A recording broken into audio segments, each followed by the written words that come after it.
if I tell you that this 75 hard journey and this, it hasn't been an easy route for me, I'm gonna be real with you.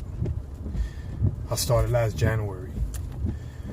And I don't call it failure because I read it in the book. I read the book already like a couple times. I go back to that book.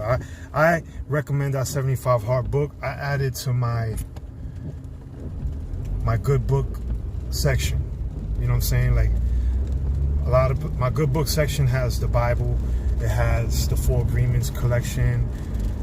It has Unfuck Yourself. It has Atomic Habits. 75 Hard, the book. One more up.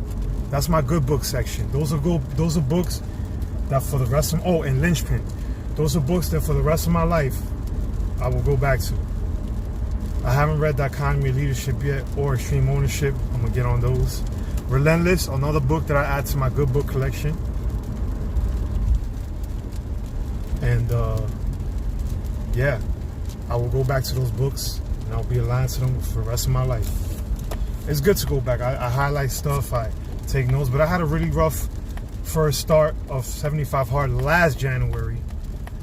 Long story short, went through a lot of hardships that year, personal, you know, I couldn't control them, but I kept failing. I kept starting the next day like that, and I burned myself out by November, right?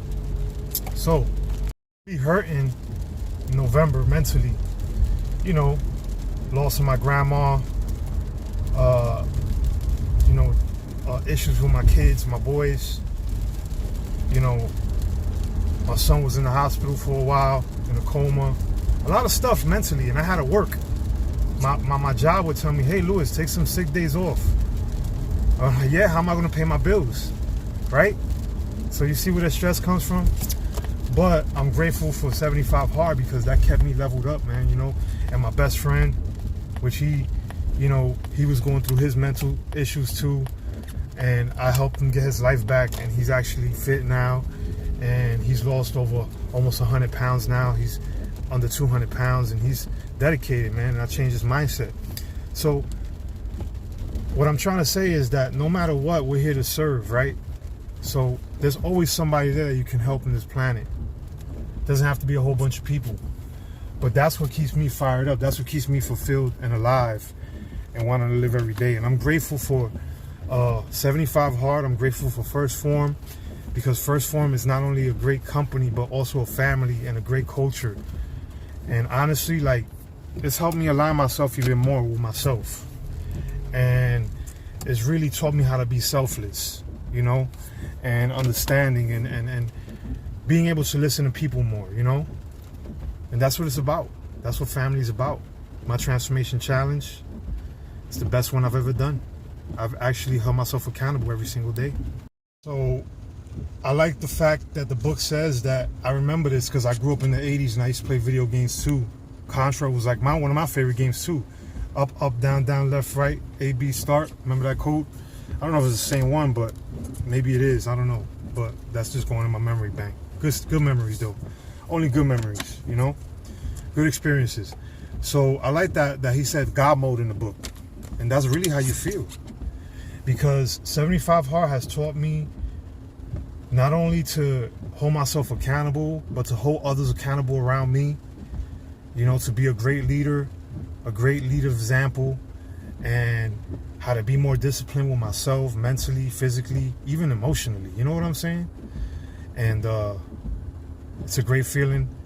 I'm actually in day 67 today, home stretch. This is the best transformation challenge I've ever done because I've held myself accountable, like I said in the last segment. And you know, counting my macros, not messing around, taking it real serious, getting my gallon of water or better a day. I'm already, look, I'll be knocking out first thing in the morning. I'm gonna show you what I drink first thing in the morning. First thing in the morning, I knock out one of these. I knock a whole one out, 1.5 liter, right? And then after that, when I get to the gym, I refill it up again and I drink it again while I'm working out. And then boom, this is my third one. I ain't playing, man, I'm serious. So I highly recommend 75 Hard. Is a mental program, life changer. This is not a fitness program, all right? It's for here. It's a mental game. It helps you fight. It's complacency, because we all complacent with ourselves all day long for the rest of our lives. We always been complacent, always settling for less, always pretty much going into that soft voice all the time, that bitch voice, you know. Oh, I ain't gonna do it today, I'll do it tomorrow, maybe, I don't know. Oh, I don't know, I want to do this, I wish I could do this, but I don't know if it's gonna happen. No, man, just try it. See, and that's why I always say, when it comes to effort, to me, effort, I get it, effort. And you know what I don't get about effort is that people be like, oh, but I tried. No, how about this? How about, instead of saying I'll give it some effort, how about I'm gonna do my best? How about you say that? I'm gonna do my best that I can do for today. Because your best is always gonna be different. It could be different today, it could be different tomorrow, it could be different tomorrow, but your best is always gonna be your best, because you're giving it all you got. So that's why I don't really entertain effort like that. Oh yeah, no. I don't even talk about effort. Just give me your best. What's your best? So that's my little thoughts for today. Just saying. That's my just saying segment. You know what I'm saying? 75 Hard. Definitely a life changer. I highly recommend it. It is not a fitness program. It's not a weight loss program. It is a mental health program. I say mental health because I feel better than ever. I've been in the best shape of my life. 180 pounds solid. Pushing heavy weight still. Pushing 43. Grandpa. Fake grandpa. Damn.